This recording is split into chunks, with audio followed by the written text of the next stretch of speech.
Halos 2 ka tuig na ang nagligad sugod sang panghalit sang makamamatay nga COVID-19. Kag subong nagtuhaw ang Delta variant nga mas makahalalit pagit. Ano ayhan kahanda ang Disaster Risk Reduction Management sang Baguio City para mahimo nila gihapon ang responsibilidad sa tunga sang pandemya?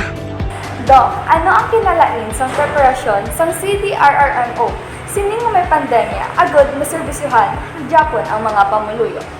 Ang kinalain sang serbisyo namon sang una pag sang subong, medyo naghinay ang amon nga response time. It's because nga sa pagsuksok sang PPE para hindi malapnan sila sa mga masakit pareho sang COVID-19. Ang amon nga mga salakyano naga-undergo sang sterilization as well as among manaang sa mga kagamitan nga kinausap naton sa pagresponde. For the past 2020 to 2021, ang ginatawag naton nga City Disaster Risk Reduction Management Fund, madako sang ina nga porsyento ginagamit na subong sa pagbakal sang personal protective equipment kag sa pagbulig against sang pandemic, no, ang aton nga fight against COVID-19.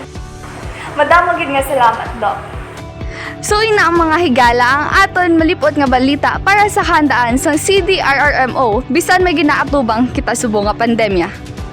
Ini si Action Ariana Bravo, una sa balita, una sa aksyon. Sa Bacolod, Action Radio.